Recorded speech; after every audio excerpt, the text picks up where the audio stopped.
Hey, estamos nuevamente en Palabras al Silencio. Este día nos acompaña David Izazaga, escritor, periodista, promotor cultural, licenciado en Derecho y actualmente es jefe en publicaciones de la Secretaría de Cultura del Estado de Jalisco. ¿Estoy en lo correcto? Correctísimo. Muchas gracias por acompañarnos. No, al contrario, un placer, un gusto de tener la oportunidad de charlar contigo. Ok. ¿Cuál es su primer recuerdo de la literatura? Mira, mi primer recuerdo de la literatura muy posiblemente venga de hacia finales de la primaria, ¿no?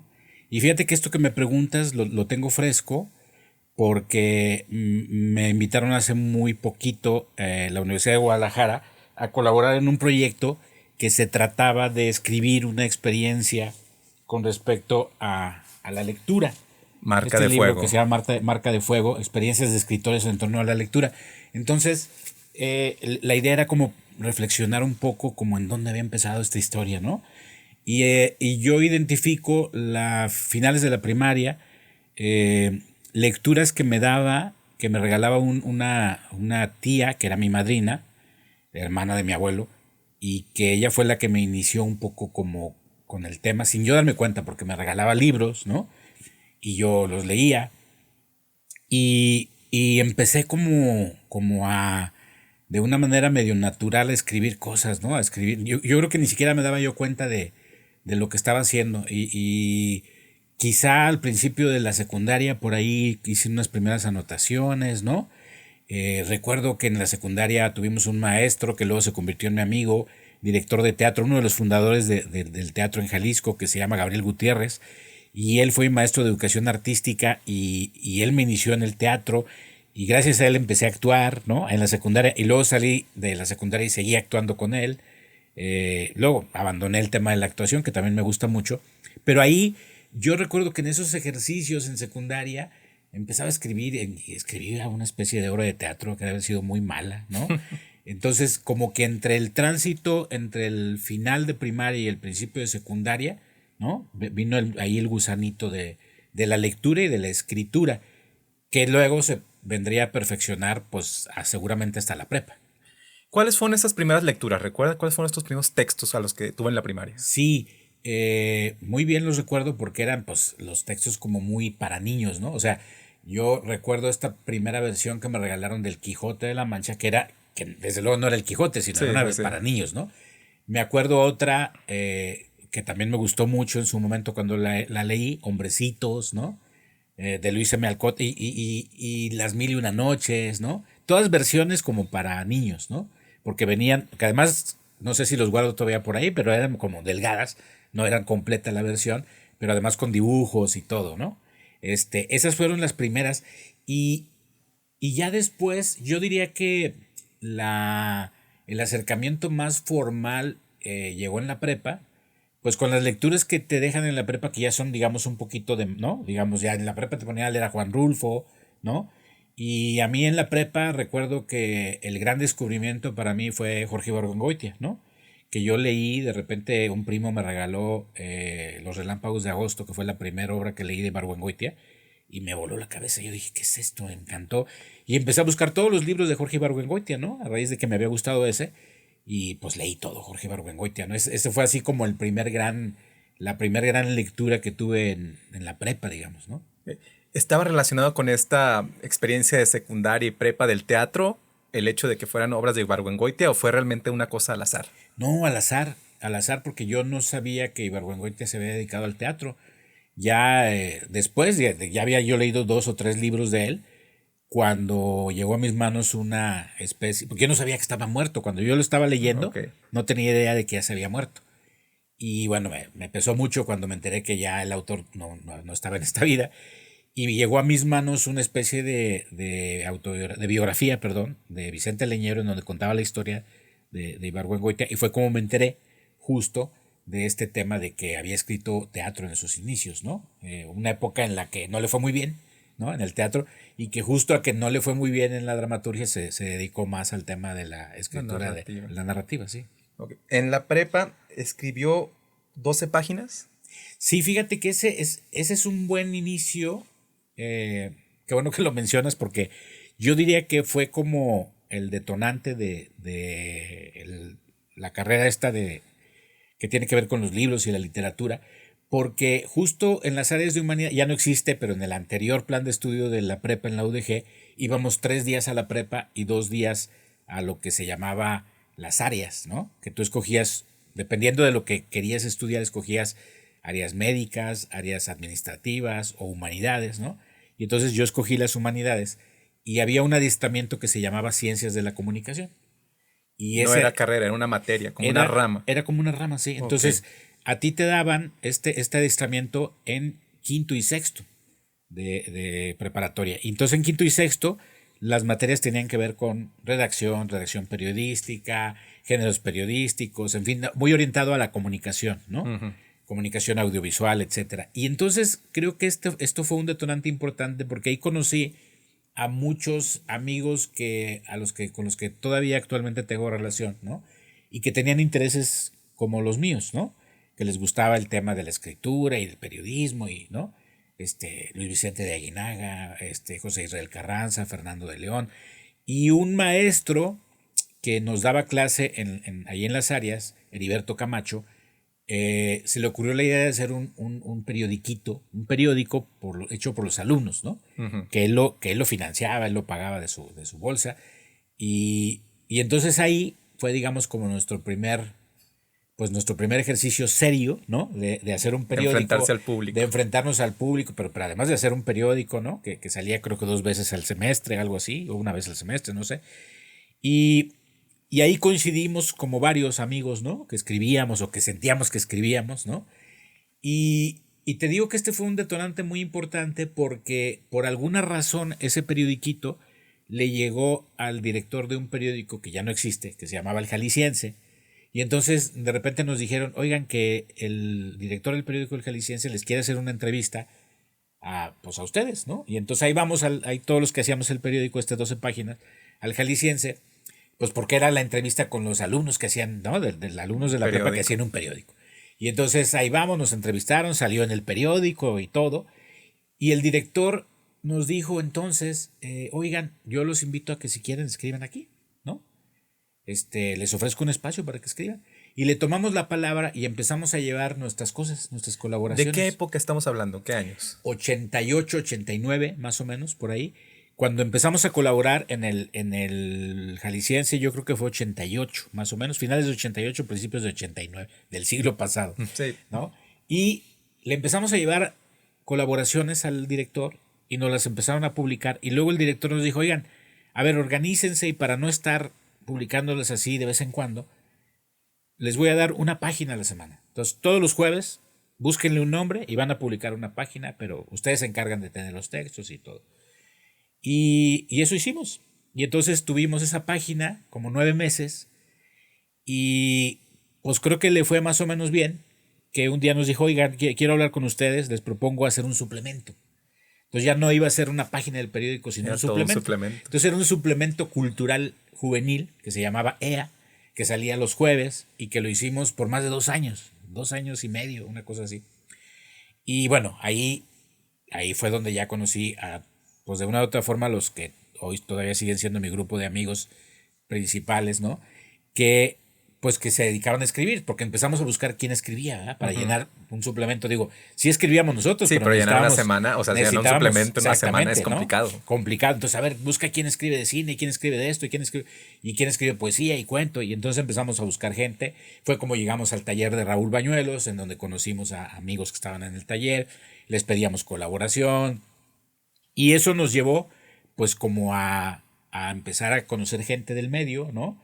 Gente que escribía. Y, por ejemplo, ahí, en ese periódico, creo que se publicaron los primeros cuentos que vienen luego en mi primer libro. O sea, fue un poco como la semilla de lo que luego vendría a ser ya la carrera más formal, digamos, ¿no? Ok. Pausando un poco, ahí, en el taller de Raúl Bañuelos, ¿usted participó o simplemente llegó como a buscar quién quisiera colaborar en la No, página? fíjate que no participábamos porque los que hacíamos el suplemento EA no éramos no escribíamos poesía. Y el taller de Raúl Bañuelos era un taller de poesía, Sí. ¿no? Entonces no íbamos al taller porque no escribíamos poesía, pero lo que hacíamos era ir con Raúl, porque lo conocíamos a Raúl, y le pedíamos material de su taller para publicarlo en el periódico. Y nosotros, ellos tenían el taller los sábados, en donde entonces estaba el Departamento de Estudios Literarios, que es en la calle de Pedro Moreno, atrás de donde está hoy el edificio administrativo, Ok. en la mañana. No sé, creo que de 12 a 2, una cosa así tenía el taller, porque a las 2 de la tarde nos veíamos en un café que ya no existe, que estaba sobre Avenida Juárez, que se llama el Café Gardel, y ahí ellos nos entregaban los colaboraciones, y ahí conocimos no solamente a estos poetas, sino empezamos a conocer a más escritores, ¿no? Ahí llegaba a veces al Café Gardel Arturo Suárez, y llegaba Raúl Aceves, Ricardo Castillo, y Juan José Doñán, y en fin, ¿no? Y entonces ahí fue como nos empezamos a relacionar, gracias al taller de Raúl, por conocer a Raúl, con los que iban al taller y con otros amigos de Raúl que iban al café como a... Interesados en publicar también. Interesados en publicar, y ahí empezamos como a tener colaboraciones y a publicar, ¿no? Digo que ese suplemento lo hicimos más de 2 años y medio, una cosa así, ¿no? Entonces fue aprendiendo periodismo sobre la marcha. Completamente sobre la marcha, porque fíjate que cuando estábamos haciendo este suplemento, un día, ahí en el periódico, debió haber sido como 90, 89, 90, me dice el subdirector o el gerente, oye, ¿tú no estarías interesado en trabajar aquí en la redacción? Porque fíjate que va a renunciar una persona, la persona que atiende el Telex, y se nos ocurrió que a lo mejor podrías interesarte. Y dije, pues sí, ¿no? Y entonces entré a manejar el Telex, que eso de Telex es el antecedente, era el antecedente del fax, o sea, ni siquiera el fax, ¿no? El Telex era un aparatote de este tamaño, de donde salían los cables de las agencias, y yo lo que hacía era sacar los cables, el cable no es un cable, sino era como una hoja, ¿no? Y lo que hacía era, en ese entonces, en el periódico se le decía puntear, que era pues ponerle acentos, comas y puntos a los textos porque venían sin eso. En bruto. Entonces yo punteaba los cables y separaba los temas, ¿no? Entonces, este es de espectáculos acá, este es de política, este es de deporte, para que en la tarde que llegara el jefe de redacción, ya con ese material empezara a armar el periódico. Ese fue mi primer trabajo en el periódico. Entonces, ahora sí, como tú lo dijiste ahorita, lo aprendí ahí, en el camino. ¿Con qué edad? ¿Qué edad tenía cuando empezó en esta parte del periodismo? 89, 19. 19 años. 19 años. Manejé el Telex y de allí la mesa de redacción. Ahí empecé a escribir, ¿no? Empecé a hacer como mis primeros ejercicios. ¿Todo lo que tenía que ver con pequeñas colaboraciones o ya eran propiamente notas? Mira, era sobre todo redactar cosas que te pedía el jefe de redacción ahí en el momento, pero empecé también a reportear. Recuerdo, por ejemplo, que en esa época la mayoría de los reporteros descansaban los domingos y yo trabajaba el domingo. Y entonces cuando sucedía algo, el jefe de información volteaba a la redacción y no estaba más que yo, ¿no? Entonces así como, ay, bueno, tú, a ver, ve a tal lado porque pasó esto, ¿no? Y entonces ya tenía que ir a reportear lo que había pasado, etc., y regresar y escribir la nota, ¿no? Así empecé, ahí empecé un poco medio sin haber estudiado, digo, lo que estudié en realidad lo aprendí en las áreas de humanidades, en esas pequeñas clases de redacción periodística, etcétera. Y luego, pero la verdad es que me forjé ahí, en la chamba, ¿no? Ahí trabajando, empecé prácticamente como ayudante, como chícharo, ¿no? Y luego me pusieron a acomodar el archivo fotográfico, y luego me pusieron a corregir, y luego a redactar, y luego, bueno, repórtate algo, ¿no? Y así fue como empecé. Que era la forma en que muchos, bueno, se aprendía el periodismo anteriormente, ¿no? Estaba Sí. la carrera, pero no era. No, pero te como voy a un decir una requisito. cosa, la carrera de periodismo vino muchos años después. Si tú revisas la historia de los periodismo, te vas a dar cuenta que los periódicos ya existían cuando la carrera no existió. La carrera vino años después. ¿Quiénes escribían en los periódicos? En los periódicos escribían los médicos, los doctores, los ingenieros. O sea, en los primeros periódicos, estamos hablando de los primeros periódicos, no había periodistas formados en una escuela, sino había profesionistas en distintas áreas que les gustaba escribir y que escribían, ¿no? Genéricamente en los primeros periódicos se les llamaba cronistas a todo aquel, ¿no? A todo que escribía. Es que es cronista del periódico. Y ese cronista podía escribir sobre deporte, sobre cultura, sobre espectáculos, sobre política, pero era cronista, ¿no? Y la verdad es que el periodismo, la carrera de periodismo vino años después, ¿no? Cuando ya tenían, el periodismo ya existía cuando nació la carrera. Aquí sería el momento perfecto para brincarme a la parte de la crónica, pero voy a hacer una pausa porque me adelanté bastante. ¿Usted nació en la Ciudad de México o en Jalisco? No, yo nací en el Estado de México. En el Estado de Sí, México. yo nací en el Estado de México, en un lugar que se llama Texcoco, Estado de México. Y ahí pasé, pues básicamente mis primeros años, hasta que nos mudamos acá, a Guadalajara, porque gran parte de la familia de mi papá estaba acá, en Guadalajara. Eh, la parte de la mamá, es de mi abuela, de mi abuela paterna, es de aquí, y de mi abuelo materno es de aquí también. Entonces, en realidad nos venimos para acá, digo, más bien estuvieron mis papás en México, pues por situaciones de trabajo, pero en realidad, pues la familia viene de acá, ¿no? Y entonces yo recuerdo mucho que cuando viví en el Estado de México, todas las vacaciones me las pasaba acá en Guadalajara. O sea, nomás había las vacaciones de verano que eran muy largas antes, ¿no? Sí, yo también tengo ese recuerdo que eran 2 meses o Eran dos más. meses, o sea, entonces esos 2 meses me las pasaba acá, y en Navidad y en la Semana Santa, o sea, cualquier vacación. Entonces yo la verdad es que, aunque vivía en el Estado de México, me la pasaba gran parte del año acá, ¿no? Y ya para la secundaria, justo para entrar a la secundaria, nos venimos a vivir acá a Guadalajara desde entonces. Ok. ¿Y por qué estudiar derecho? O sea, si estamos hablando de que en la secundaria había esta parte de la actuación, si en la prepa se empezó esta parte de la escritura o del periodismo, ¿por qué brincar a derecho y, por ejemplo, no a letras?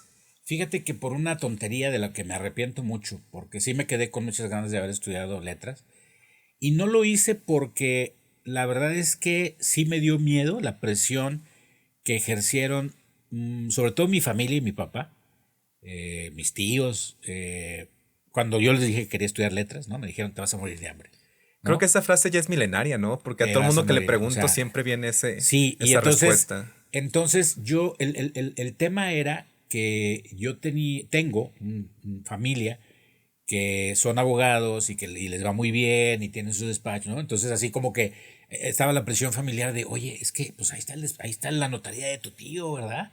Tú ya tienes trabajo garantizado, o sea, ¿por qué le andas buscando letras? ¿Quién, no? Te vas a morir de hambre, ¿no? Y, y yo creo que en algún momento pesó mucho en mí ese. Yo decía que no y yo estaba seguro, pero al final creo que sí lograron, ¿no? Meterme miedo. Yo como que en algún momento dije, híjole, no, sí es cierto, ¿no? ¿Qué tal si sí me muero de hambre cuando ya tengo garantizado que pues, si estudio derecho, pues tengo chamba segura, ¿no? Ujú. Y un poco lo estudié por ese miedo, pero yo me pasaba los días con mis amigos que sí estudiaban de letras. La verdad es que me iba de pinta de derecho a letras, que estaba ahí al otro lado cuando estaba en la normal. Y, y muchos creen que yo estudié letras porque me veían en letras. Es que yo pasaba más tiempo en letras porque ahí estaban mis amigos. Y además porque me encantaban ciertas materias. Yo tuve la oportunidad de que nos diera un taller, el último que dio en la facultad, Juan José Arreola. 2 semestres nos dio un taller, ¿no? Y yo, por supuesto, que me hacía la pinta de derecho para ir a escuchar a Arreola, ¿no? Y me pasó mucho así con algunos otros maestros que se rumoraba que eran clases padres y me iba, ¿no? Y me salía de derecho para ir allá. Me mandaban extraordinario en derecho y pues ya pasaba al extraordinario, ¿no?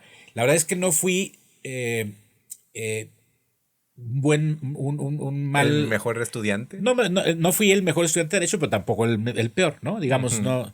Hay una mal chiste que dice que el chiste es entrar a la facultad de Derecho, ¿no? Que solamente te mueras, no sales titulado, ¿no? Entonces, la verdad es que nunca se me hizo difícil, estudié Derecho, no me arrepiento en el sentido de que me gustó, me la pasé bien también, pero yo tenía como el reto interno de demostrarle a todos los que me habían dicho que me iba a morir de hambre que no iba a ser así, pero también yo quería, o sea, yo quería estar seguro de eso, ¿no? Y fíjate que al final, pues pasó eso, pasó que yo terminé la facultad, salí de la facultad de Derecho, pero cuando salí de la facultad ya estaba trabajando en el periódico, o sea, ya tenía yo chamba en algo que tenía que ver con el tema de la escritura, con el periodismo, y del Jalisciense luego vino chamba en otro lado.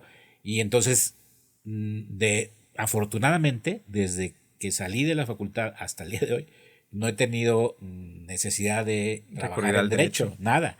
Toda mi vida he vivido de cosas que tienen que ver con, di clases, ¿no? He dado clases muchos años, periodismo, estuve en el periodismo metido muchos años, en la administración pública y en temas que tienen que ver con la escritura, la edición, la publicación, ¿no? Y este gusto por conocer, por investigar, o sea, este gusanito del preguntarse periodístico o el de imaginar las letras, ¿fue desde pequeño o se fue desarrollando con la práctica? O sea, desde pequeño tuve esta inquietud de estar conociendo y preguntando, o fue conforme fue avanzando en el periodismo. Yo creo que ya había algo, fíjate, porque a mí, digo, por lo que me cuentan mis papás, ¿no? Mi papá sobre todo y mi mamá, de cómo era. Yo no tengo muchos recuerdos frescos al menos de cómo era yo, digamos, hasta los 7, 8 años, no sé, como que no sé por qué razón mis recuerdos más frescos empiezan como desde el sexto de primaria para acá, ¿no? Entonces tengo como una laguna hacia atrás. Pero ellos me dicen que sí, ellos me dicen que ya pintaba un poco como para eso, ¿no? Yo no estoy seguro de eso, pero sí creo que eh, esto se fue haciendo en el camino, ¿no? En el camino. Yo nunca, por ejemplo, yo nunca decidí que quería ser periodista, pero la vida me llevó por ahí, ¿no? A mí me gustaba escribir, eso sí, ¿no?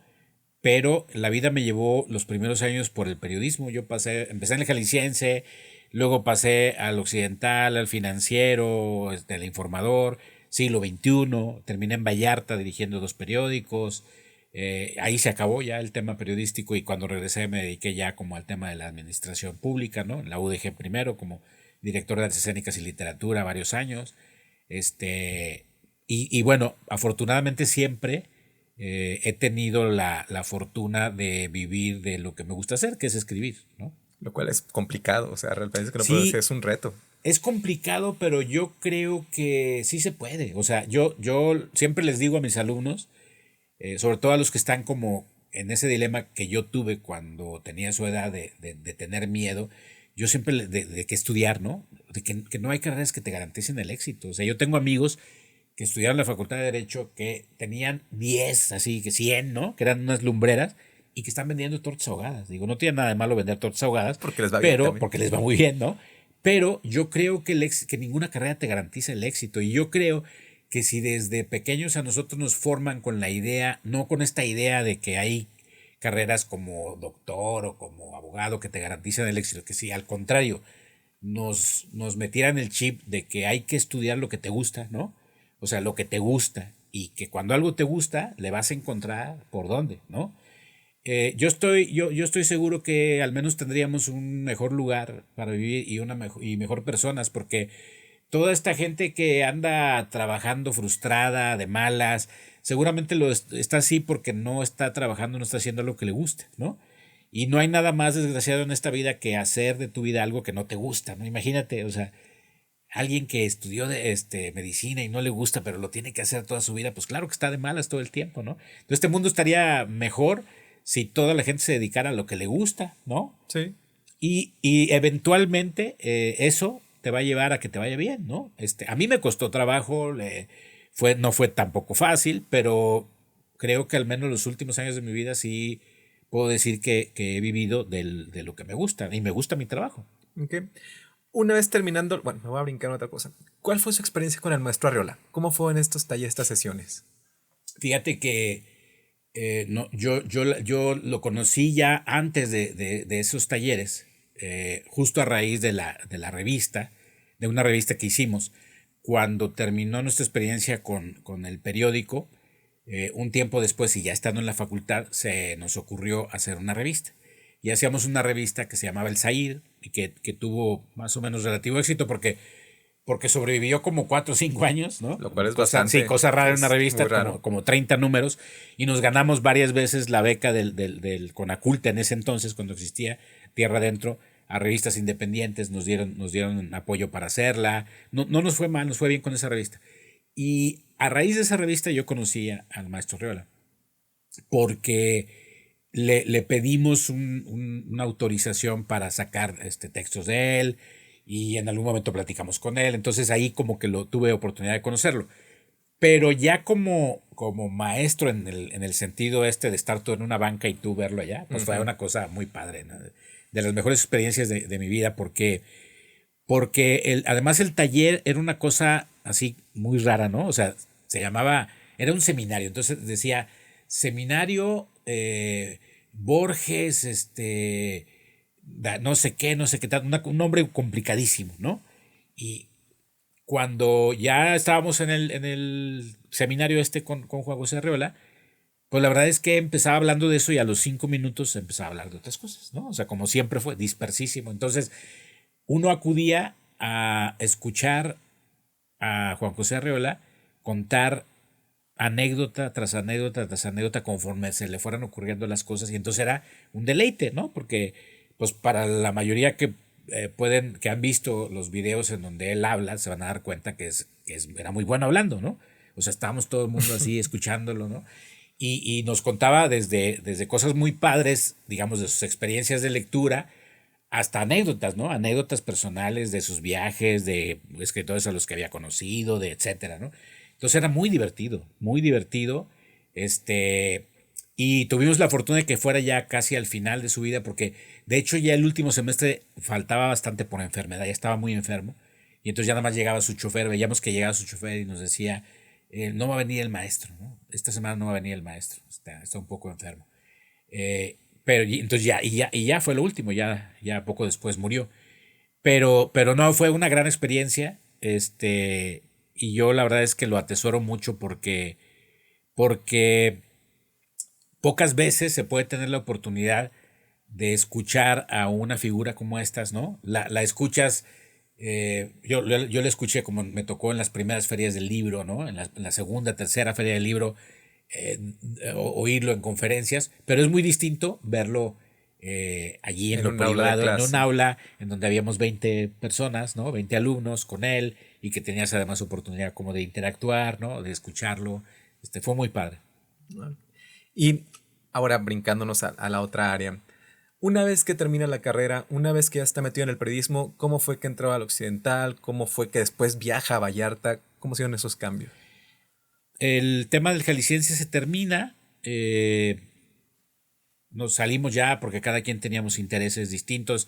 Ya estábamos en la carrera, ya eran como otras condiciones. Y entonces yo dejé el jalisciense y me fui a escribir, a colaborar en el Financiero, en la edición Jalisco, el Financiero, porque un amigo que conocí a raíz de todo esto del periodismo, Francisco Arbizu, era el responsable de la sección de cultura del Financiero.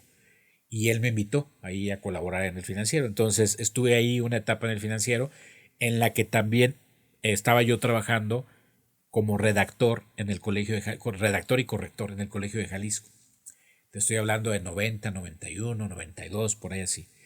Y entonces fue un poco eso, ¿no? Como las relaciones que empezamos a hacer a raíz de este tema del periódico, ¿no? Me llevaron un poco a colaborar acá en el Financiero, a después en el Occidental, ¿no? Cuando mi amigo Cuauhtémoc Vite se convirtió en editor de un suplemento cultural que se llamaba Armario, ¿no? Eh, Me invitó a escribir crónica ahí a ese suplemento y yo escribí cada semana, o muy frecuentemente, si no cada semana, crónica ahí en Armario, en ese suplemento. Y luego vino el tema del siglo XXI, ¿no? Que en siglo XXI sí, eh, pues fueron como 2 años. Yo a siglo XXI entré como editor de la sección de cultura, O sea, ¿no? siempre fue periodismo, pero en el área de En cultura el área de cultura, específicamente fue sí, el ámbito donde siempre fue, sí. donde se desarrolló. Sí, yo llegué a siglo XXI como editor de la sección de cultura y de allí pasé a ser editor de suplementos en el mismo siglo XXI, jefe de redacción, me convertí en jefe de redacción y en la última etapa ya del siglo XXI, antes de que cerrara, fui subdirector de siglo XXI. Cuando cerró, yo terminé como subdirector de siglo XXI.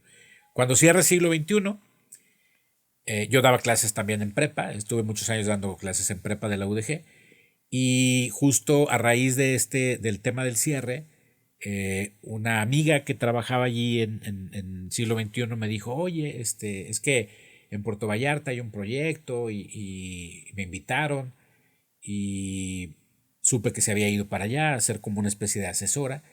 Y luego ya me habló y me dijo, oye, están haciendo como un rediseño del periódico y un replanteamiento de todo el trabajo editorial y me pidieron pues que les recomendara a alguien que pudiera quedarse al frente del periódico.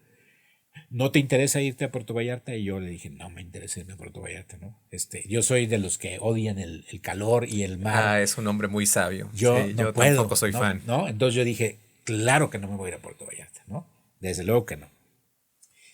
Y entonces me habló por teléfono una persona a la que estimo mucho, que era uno de los dueños del periódico, Bob Kirshner, que norteamericano, ¿no? Y me dijo, mira, velo de esta manera, yo no, sin ningún compromiso te voy a mandar el boleto de avión para que vengas a Vallarta y me escuches el proyecto que te quiero presentar.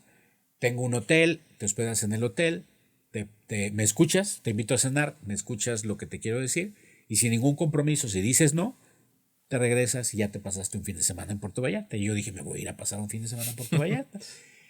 Y pues lo que pasó es que el tipo me cayó súper bien y me convenció a su proyecto y me ofreció un buen sueldo. Y regresé a Guadalajara. Cuando les había dicho aquí a mis amigos y a mi familia, voy a ir a decirles que no, gracias, ¿no? Porque nunca me iría a vivir a Puerto Vallarta. Llegué y les dije, en 15 días me voy a vivir a Puerto Vallarta, porque voy a dirigir este periódico. Y me fui. Y me fui.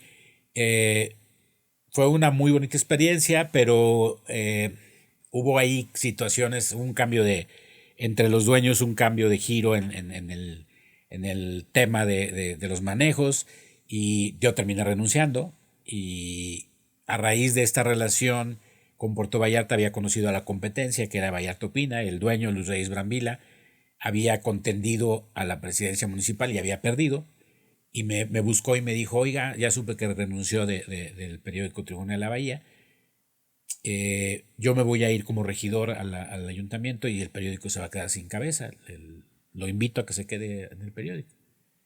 Y fue como me quedé en Vallarta Opina como director 3 años y medio. ¿Y su estadía en Vallarta cuántos años fueron en total? Pues mira, en esta primera etapa como periodista fueron 5. Pero hubo una segunda etapa como funcionario público, como jefe de cultura del ayuntamiento, porque años después me invitaron a estar en el ayuntamiento, en el área de cultura, y estuve un año, estuve en 2007, perdón, 2007. A final de cuentas, Vallarta tuvo su impacto, aunque no Sí, tenía al principio. tuvo su impacto y es curioso porque lo sigue teniendo, es decir, yo no soy, como lo dije hace rato, no soy alguien de calor ni de mar.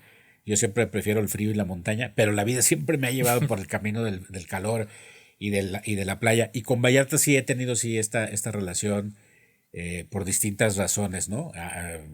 Profesionales que me han llevado seguido por allá. Y estando en Vallarta, ¿en qué momento aparece Milenio? Estando en Vallarta, estaba como en la mejor época de Milenio, porque entonces Milenio estaba en esta expansión que tuvo por todo el país de hacer una cadena. Tenía Milenio sus propios diarios, que eran en México y en Monterrey, pero luego empezaron a comprar periódicos, ¿no? Y como lo hicieron con el caso de Guadalajara, con el Público, ¿no? Que el periódico originalmente se llamaba Público, lo convirtieron en Milenio, ¿no? Lo compraron y lo convirtieron en Milenio. Bueno, iban un poco con esta expansión hacia varios estados e hicieron un proyecto para tener diarios que no los compraron, en el caso de Beato Pina no lo compraron, pero sí que se unieran a ser parte del grupo Milenio. Y entonces fue como invitaron al periódico de Vallarta Opina a convertirse en un periódico asociado. Esto quería decir que el diseño se cambiaba, ¿no? O sea, el periódico se convertía en una especie de Milenio de Vallarta, ¿no? Pero además pues había como toda una reestructuración porque había que duplicar el estilo, ¿no? Sí. Y yo me fui cerca de 15 días a México a trabajar en la redacción, a ver cómo es que trabajaba Milenio para replicar ese mismo modelo acá en Puerto Vallarta. Me tocó ver a Carlos Marín, cómo manejaba la mesa de redacción, ¿no? Un tipo, yo sé que muchos odian a Carlos Marín, pero a mí me parece un tipo divertidísimo. Era un tipo muy inteligente, muy simpático, con un olfato periodístico único, ¿no? O sea, él se sentaba, escuchaba a todos y identificaba luego dónde estaba la portada el otro día, ¿no? Era fue muy padre verlo trabajar en la redacción. Y hacer lo que ellos llamaban la sinergia, que era ponernos de acuerdo entre el de México y todos los demás para el trabajo de diseño en cada una de ¿no? de las partes. Que hubiera uniformidad. Uniformidad y que trajéramos además las notas todos, ¿no? Es decir, si había una nota importante en Vallarta, había que compartirla con el grupo para que saliera, ¿no? Desde luego México surtía como lo principal, porque Sí. sabemos que en México estaba todo, ¿no? Pero también había notas que surgían. O sea, yo, por ejemplo, por ponerte un ejemplo, en algún momento histórico del tema del expresidente de Argentina, Carlos Saúl Menem, que se rumoraba que iba a volver a postularse para presidente. Todo el mundo estaba así como sí o no, no se sabía, y de repente un día nos hablan y nos dicen, está hospedado en un hotel de Puerto Vallarta, ¿no? Y pasó que me acuerdo que un reportero de Televisa intentó entrar por la playa al hotel y lo agarraron y lo metieron al bote porque era un hotel privado, ¿no? Pues obviamente imagínate, ¿no? Y el dueño del periódico Vallarta Opina, que tenía un amigo en el aeropuerto, habló con él y le dijo, mira, lo único que te voy a pedir es que me digas nada más qué día vuela Carlos Menem, ¿no? Y ya le dijo, pues tal día, tal hora, ¿no? Y me dijo a mí, pues a casarlo, ¿no? Y me fui al aeropuerto ese día, 2 horas antes de esa hora, y efectivamente de repente llegó una camioneta ahí con Carlos Menem y con su esposa, y, y entonces tuve la suerte de entrevistarlo, ¿no? Eh, ¿Le pasaron, como dicen, el pitazo solo a usted o había, digamos, otros medios Nada más a cazando? nosotros. Exclusiva total. Exclusiva, sí. Sí, te lo platiqué ahorita justo por lo que te digo que en muchas ocasiones de los lugares donde estábamos también surtíamos esa información cuando había algo importante, ¿no? Ujú. Y en esa ocasión tuve la oportunidad de entrevistarlo y además que se convirtió en una entrevista pues a nivel nacional y mundial porque se especulaba que iba a regresar no lo encontraban, nadie lo había logrado entrevistar, y de chiripa se supo que estaba en Vallarta y de chiripa pude entrevistarlo. Y esa entrevista, desde luego la mandé a Milenio y sale no solo en Milenio, sino en todos los periódicos del grupo, en portada, ¿no? Me acuerdo que una nota que decía Menem teje su reelección, porque salía Cecilia Boloco, que era su esposa, o es su esposa, tejiendo. Mientras yo lo entrevistaba, ella estaba tejiendo. Y entonces, De ahí vino de ahí venía el tema de el Menem encabezado. teje su reelección, ¿no? Porque no había dicho que sí firmemente, pero había dicho que quizá, Tampoco ¿no? lo negó. Exactamente. Entonces, bueno, ese tipo de cosas me sucedieron que también tuvimos oportunidad de darle nota no solamente a Milenio de la Ciudad Sea de México, sino a internacional. todos y que se convirtiera en notas internacionales, ¿no? Fue buena etapa porque fue una etapa en la que creo que Milenio llegó como a su cúspide, ¿no? En el momento en el que estaba más fuerte. Y yo dejé luego el periódico y siguió esa sinergia. Mucho tiempo después, el periódico salió ya de ese convenio del acuerdo. Ok. Por el nombre, porque creo que ya cambió. Mm, Obtuvo en 2 ocasiones la beca de la Fundación Nuevo Periodismo Iberoamericano, hoy lo que conocemos como la La Fundación Gabriel Fundación García Gabo. Márquez. Sí, sí, justo el último año que yo estuve en Vallarta Opina, en 2004, eh, apliqué para una beca, para un taller de periodismo con Jean-François Fogel, que además de ser un gran periodista, y fue director de Le Monde, consejero, y me aceptaron, ¿no? Como para esa beca. Y tuve la oportunidad de estar en San Juan de Puerto Rico una semana con Jean-François Fogel para un taller sobre periodismo, ¿no? Fue una gran experiencia porque éramos 14 periodistas de toda Latinoamérica, o sea, había chilenos, colombianos, argentinos, ¿no?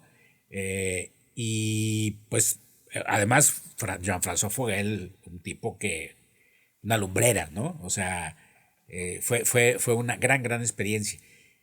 Tan grande esa experiencia que yo dije, tengo que volver a sacarme una beca de esta fundación. O sea, ¿no? Y en la oportunidad que tuve tiempo después, cuando ya hacía una revista, ya que me regresé de Puerto Vallarta a Guadalajara, hice una revista que se llamaba Calle y metí un proyecto haciendo esa revista. Eh, ¿También y era un suplemento cultural? era una revista más de corte urbano, más de corte, sí medio cultural, pero no solamente publicábamos cultura, sino cosas urbanas. Y era una revista gratuita mensual. Y con esa revista fue que metí la beca, una solicitud para la beca en la fundación en 2007.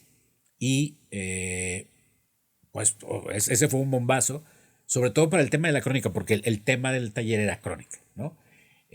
Con uno de los mejores cronistas latinoamericanos colombiano, que se llama Alberto Salcedo Ramos. Y él, tuvimos este taller en Valledupar, Colombia, en el lugar en donde se hace el Festival Vallenato de Valledupar, que es uno de los 3 festivales más importantes de Colombia. Y la fundación hizo un programa de 3 talleres en las 3 grandes fiestas colombianas, que es el Festival Vallenato de Valledupar en Colombia, el Festival de las Flores de Medellín y el Carnaval de Barranquilla. En cada uno de estos 3 lugares hizo estos talleres con distintos maestros y en el caso nuestro, que estuvo asesorado por Alberto Salcedo, conocimos lo que era el festival, estuvimos en el festival y proponíamos un proyecto de crónica porque todos como resultado teníamos que entregar una crónica al final. Okay. Y éramos 14 también, igual cronistas de toda Latinoamérica, ¿no? De México nada más íbamos 2, yo y una periodista de México. Y al final de estos trabajos, de las 3 ferias, hicieron un libro, seleccionaron las 5 mejores crónicas de cada taller para hacer un libro que se llama Que viva la fiesta, que se puede bajar de la página de la Fundación Gabo. Se mete uno a donde están los documentos y se llama Que viva la fiesta y es un libro muy bonito porque son crónicas sobre estas 3 fiestas colombianas. Y mi crónica que escribí para ese taller está seleccionada y está en ese libro, que es una crónica que habla sobre la comida, sobre el tema de lo que se come durante el Festival Vallenato, que ese fue lo que yo fui a hacer, a comer al festival. No, lo que pasa es que me acuerdo mucho que me decía, Alberto Salcedo nos decía, ustedes piensen bien para escoger el tema, cuál es su fuerte, ¿no? ¿Cuál es su fuerte? No inventen, no se pongan a hacer cosas que no... ¿Cuál es el fuerte de ustedes? Y entonces yo dije, bueno, a ver, David, para que no te hagas, tu fuerte es la comida, la tragada, entonces pues, ¿no? Sobre eso va.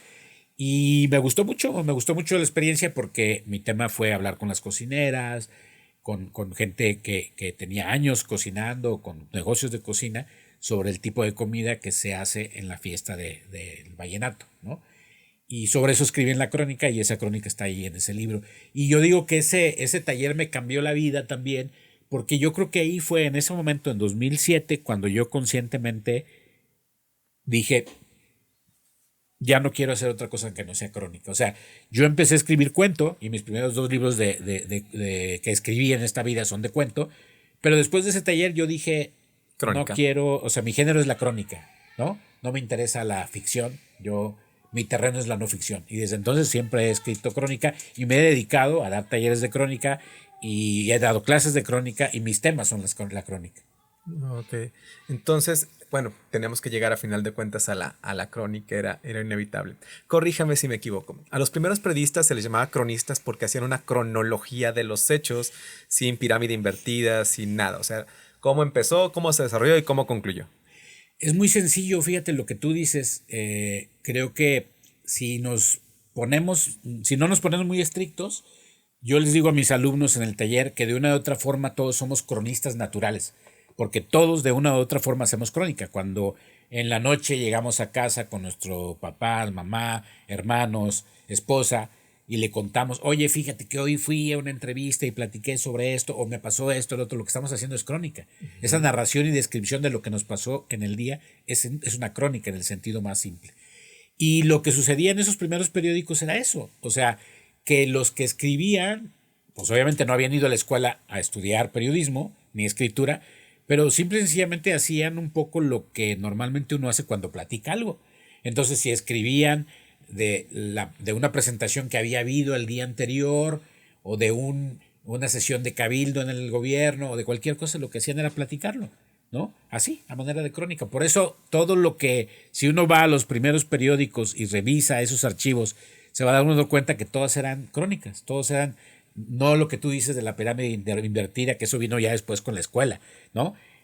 En los primeros notas de periódico lo que te contaban era el chisme de manera interesante, de manera sabrosa, que es lo que hace la crónica, ¿no? Contar el chisme. Entonces, así se les denominaba a todos cronistas porque lo que hacían de una u otra forma era eso, ¿no? No había géneros periodísticos, o sea, había crónicas, el 90% de lo que estaba ahí en los periódicos eran crónicas. Ok.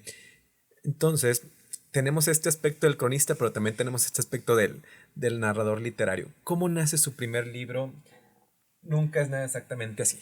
Nunca nada es exactamente así, es una reunión de cuentos que yo había escrito en esta etapa del periódico, de cuando empecé 12 páginas, de EA, del suplemento en el periódico El Jalisciense, y durante esos 2 años había escrito muchos que yo digo, no sé si eran cuentos o no, pero escogí, digamos, como lo menos malo, ¿no? De todo lo que había escrito y dije, bueno, a lo mejor esto aguanta, ¿no? Aguanta más allá de haberlo publicado en un periódico. Y entonces lo recopilé y lo reuní en un libro. Y cuando nos dieron una beca, cuando estábamos haciendo una revista y nos dieron una beca, tuve la oportunidad de conocer al que en ese entonces era el director de Tierra Adentro, José María Espinaza, y le dije, oye, José María, si yo tengo una propuesta de libro, ¿cómo le hago? ¿No? Y me dice, pues cuando la tengas, envíamela. Pues aquí la traigo, ¿no? Aquí está. Y en ese entonces, pues, ¿cuál internet de archivo? Nada, o sea, era un manuscrito, así. Yo llevaba el manuscrito en la mano. Aquí está, ¿no? Y así se lo di. O sea, no había computadoras, pues, ¿no? Porque yo estoy hablando del 90, 91, sí. No sé. Entonces se lo di así. Y me olvidé del caso. Pasaron meses y meses y meses. Pasaron tantos meses que yo dije, ya no pasó nada, ¿no? No sé, no estoy seguro de si pasaron casi un año, no sé. El caso es que un día sonó el teléfono, que no había celulares, sonó el teléfono fijo de mi casa y contesté, y entonces era una secretaria que hablaba de Tierra Adentro y que me decía que le diera mi dirección, porque me iban a mandar por correo el contrato del libro para que lo firmara, y yo, ¿cuál libro? ¿De qué me está hablando, no? Fue cuando dije, caray, ya, órale, o sea, nadie me habló para decirme, oye, sí vamos a publicar tu libro. Me habló una secretaria para decirme, le vamos a mandar el contrato para que me lo firme y lo regrese. Y eso fue lo que hice, ¿no? Llegó, firmé el contrato y se lo regresé, y a los 2-3 meses me hablaron para que fuera a la Ciudad de México a recogerlos, y fue cuando recogí los libros y se planeó la presentación, etc. ¿Recuerdas cuánto fue el primer tiraje? 1000 ejemplares, sí. 1000 ejemplares, pero fíjate que de que está aquí es la segunda edición. En realidad, antes que hay una edición de 1000 ejemplares que se reimprimió, es decir, se hicieron 2000 y se agotó. Hicieron esta segunda edición de la que hicieron 1000 ejemplares y también se agotó, es decir, que en total se agotaron 3000 ejemplares. Ok, o sea, tuvo un muy buen recibimiento, porque realmente 3000 ejemplares es complicado de... Sobre todo si es tu primer libro y nadie te conoce, ¿no? Sí. Pero fíjate que también ayudó mucho. Yo compré muchos de estos ejemplares porque yo los vendía. En esta época en la que salió el libro, el escritor César López Cuadras estaba a cargo de un programa en la Universidad de Guadalajara que se llamaba Programa Universitario de Promoción a la Lectura, y él tenía el proyecto de mandar escritores a las preparatorias a que leyeran con los alumnos, a que hubiera ahí como un intercambio. Y entonces yo me quedé sin trabajo por esas fechas y le dije a César, oye, pues invítame en cuanto te salgan, no tengo chamba, invítame, porque nos pagaban esas lecturas. Y me convertí como en su comodín todo el año porque me dijo, bueno, si alguien me cancela, porque seguido me cancelan y no me gusta quedar mal, te voy a hablar un día antes, ¿no le hace? Y seguido, ¿no? Oye, fíjate que fulano me canceló, ¿te vas mañana a la prepa de Ciudad Guzmán? Sale, me voy mañana. Y entonces yo a estas lecturas, todo un año recorrí el estado, pero de arriba abajo. O sea, las prepas del interior del estado las conozco, pero, ¿no? Porque yo creo que en un año he de haber ido 2 o 3 veces al mes a prepas del interior. Y me llevaba los libros, leía cuentos con los alumnos y vendía los libros, ¿no? Ajá. Entonces, ahí yo compré libros que le compraba directamente a Tierra Adentro y yo no sé, de haber vendido 500, 600, 700 libros en esas idas a las prepas. Ok. De qué va el libro? ¿Cuáles son, digamos, como los temas de los cuentos? Porque también para interesarle a jóvenes de preparatoria debe de haber algo, no sé si decirlo tan académico, tan filosófico, tan Sí, formal. fíjate que este primer libro, pues es un libro muy irreverente para la época, ¿no? Estamos hablando de los 90. Ujú. Quizá esto ya no funcione hoy, eh, pero creo que tuvo la fortuna de que fue una lectura que intentó ser muy cercana con los que entonces estaban en la prepa. Y te estoy hablando de una época pues que ya no existe, ¿no? Es decir, la época de la prepa en los 90, digamos, Ujú. ¿no? Y el asunto es que yo era muy cercano a esto por dos razones. Primero, porque estaba muy reciente que había salido de la prepa. O sea, yo estaba ya en la facultad, pero digamos tenía 3 o 4 años de que había salido de la prepa. Entonces, todavía tenía como un pie dentro de la prepa, por decirlo Sí. así. Pero por otro lado, ya estaba yo dando clases en prepa.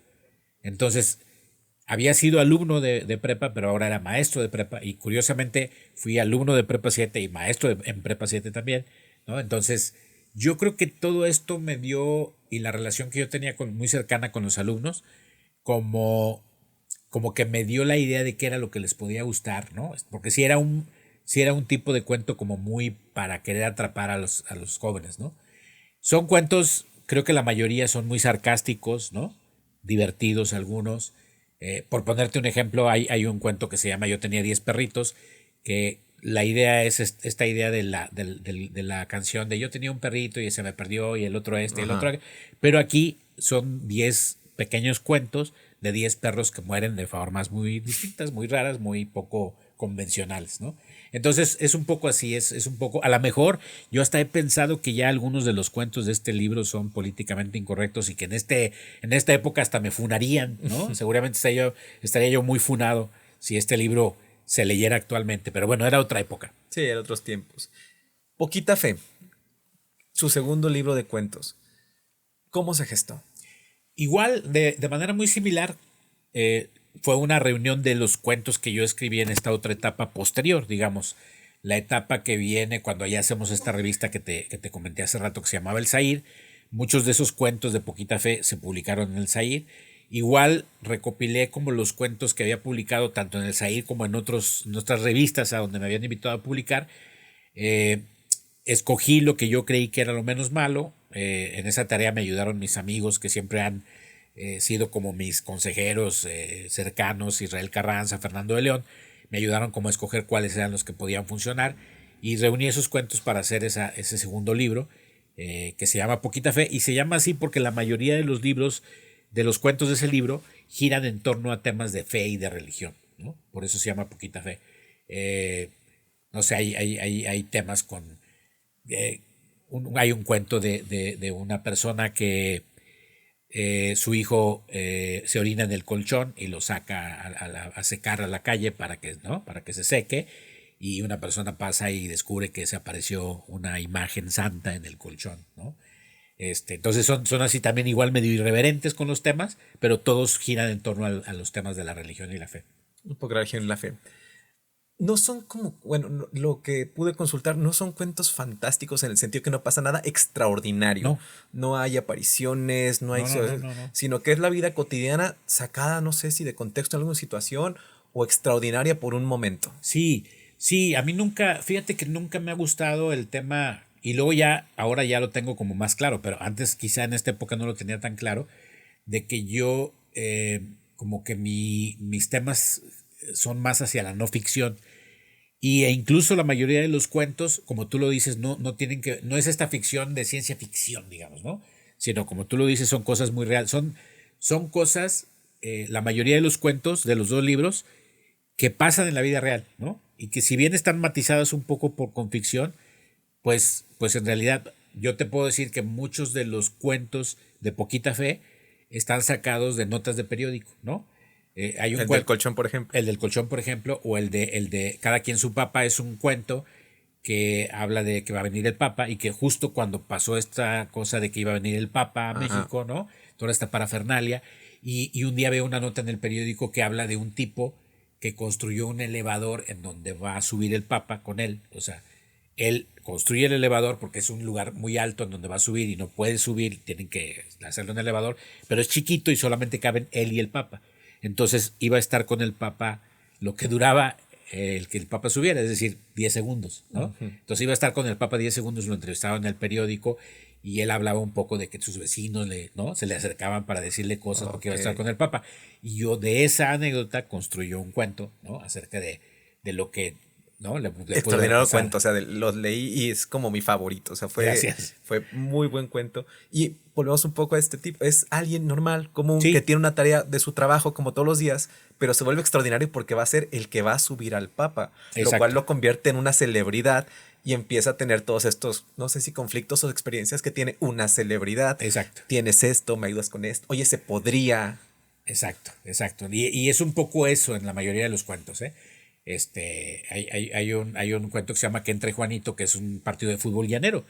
Y el tema es que por circunstancias se le acaban los cambios ya no hay cambios para el final, van perdiendo y tienen que ganar, es la final. Y se lesiona uno de sus jugadores de campo del entrenador y ya no tiene con quién hacer cambios más que un tipo que está allí, que es cojo y lo tiene que meter porque ya son los últimos minutos, ¿no? Y el cojo termina metiendo el gol al final. Que hay una frase ahí constante que es Que entre Juanito, Que entre que era como su Juanito. sueño, ¿no? O sea, él lo que quería escuchar era que entre Juanito, que nunca había entrado. Él siempre estaba ahí, pero era como el recoge balones o algo.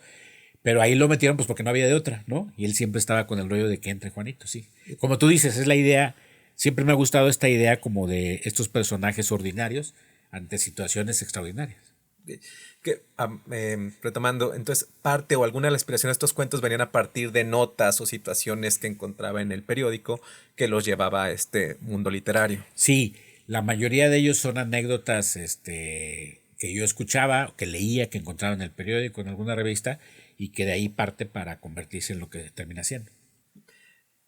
En este punto de su vida, si tuviera que hablar tanto de Tantita Fe como de su otro libro de cuentos, ¿cómo los escribiría?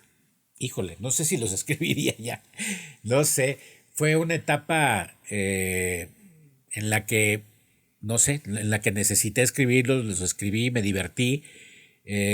Fíjate que últimamente tengo un amigo que es editor y que me quiere convencer porque ya no se consiguen, es decir, se consigue un poco, alguno por ahí en librerías de viejos se De hecho, encuentra yo pude leer uno. el de Poquita Fe, pero en electrónico, porque Exacto. tampoco lo encontré en Exacto. físico. Y entonces él me ha insistido en, oye, déjame publicar los dos, o sea, en un solo volumen, toda la reunión de cuentos, ¿no? En un solo volumen. Pero yo no me he animado, no me he animado porque no estoy seguro, o sea, creo que ya tuvieron su momento, les fue bien, ¿no? Y como que yo ya me siento en otro momento. Y como en esta etapa de mi vida, mi interés está más en la crónica, ¿no? Estoy como concentrado en esos temas y no estoy muy seguro de querer revivir lo que ya tuvo su momento. Ahora, entonces, vayamos ahora sí a la parte de la crónica. Es reconocido como uno de los cronistas más importantes del estado, tiene un taller, tiene una página destinada a la difusión de la crónica. ¿Cuál es su relación con la crónica a día de hoy? Una relación súper cercana y yo te podría decir que si pudiera, si de mí dependiera, me dedicaría completamente a eso. Obviamente no puedo hacerlo, ¿no? Tengo que vivir de otras cosas también, como el tema de mi trabajo formal. Pero a mí el tema de la crónica me gusta tanto que cuando yo doy mis talleres, haz de cuenta que estoy en el lugar en el que quiero estar. Me la paso muy bien en mis talleres, tanto lo virtual como el presencial, los lunes como los sábados.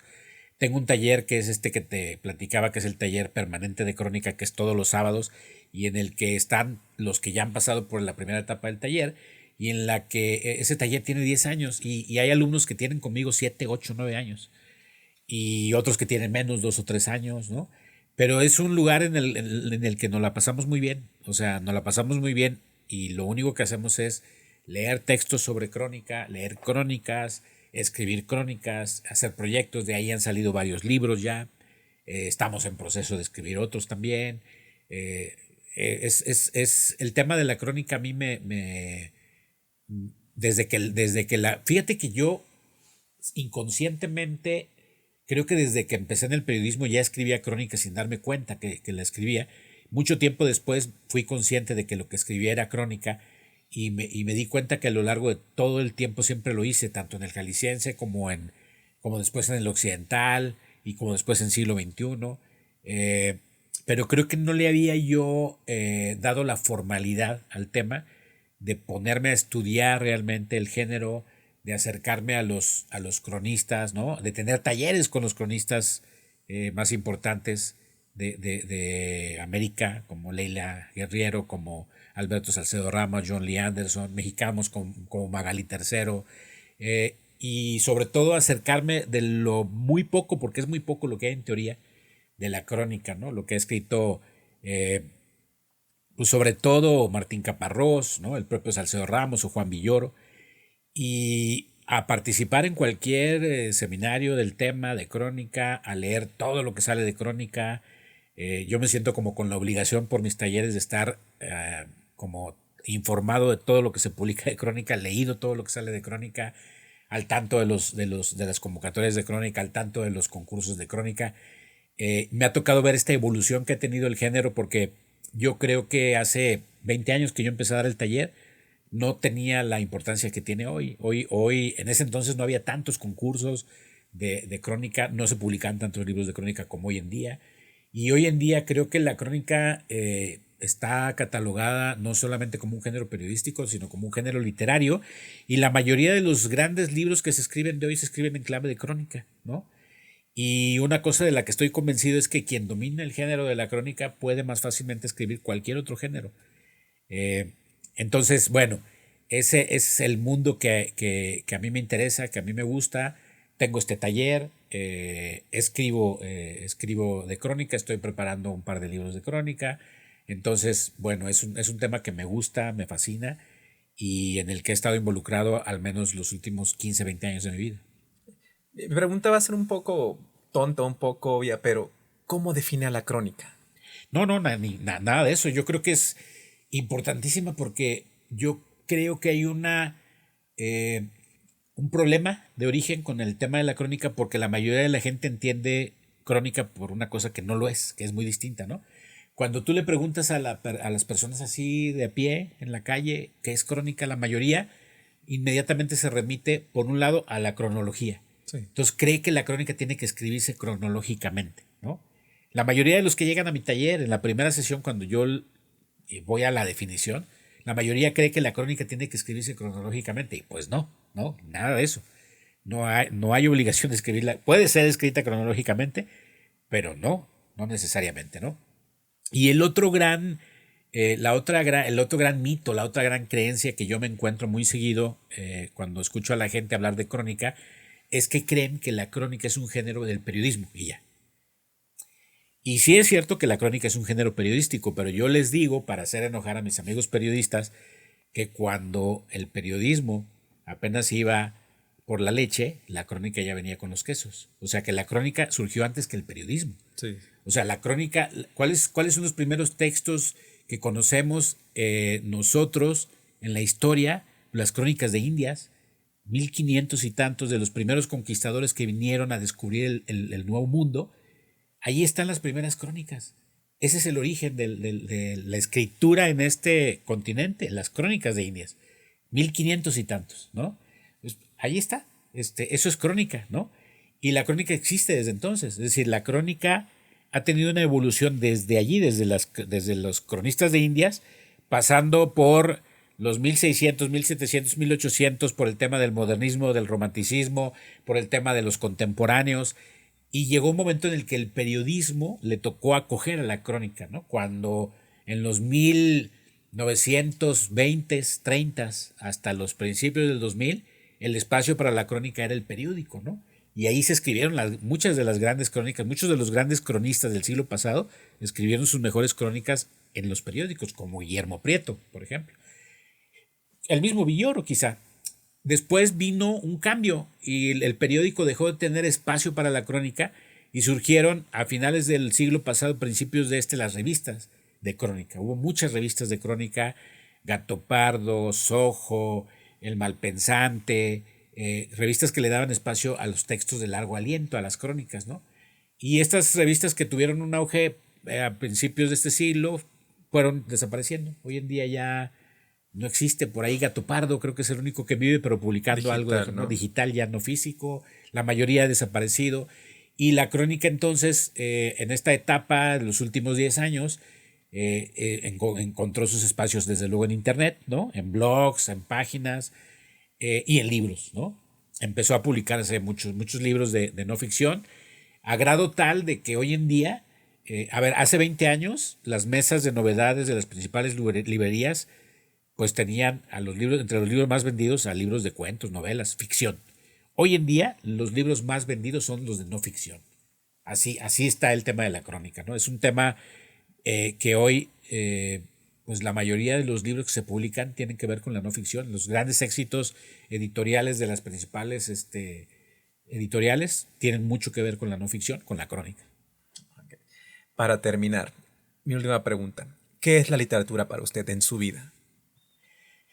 Pues yo diría que es prácticamente mi vida, porque así empezó un poco mi acercamiento con las historias, con los cuentos que leí estando en primaria. Así ha transcurrido mi vida en mucho del tema de la literatura, de la escritura, y ahora, hoy en día, en los últimos años que soy editor, que me he dedicado a publicar libros de literatura sobre todo, a estar cerca de lo que escriben hoy las nuevas generaciones, lo que escriben los escritores primeros, las primeras obras, como esta colección de La maleta de Hemingway que hemos publicado en Secretaría de Cultura los últimos 5 años, pues me ha hecho seguir pensando que he tenido un pie siempre en el periodismo y la literatura, pero que también hay un cruce ahí bien importante entre el periodismo y la literatura, ¿no? Y que ambos se han alimentado en diversas etapas de la historia, uno de otro y otro de uno, ¿no?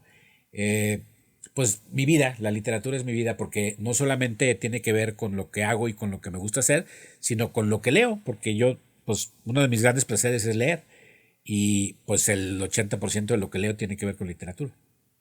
Muchísimas gracias, fue un placer que nos acompañe. No, hombre, al contrario, muchas gracias por estar aquí conmigo charlando de estas cosas de las que hace mucho no platicaba. Estas fueron Palabras del Silencio, un placer, nos vemos.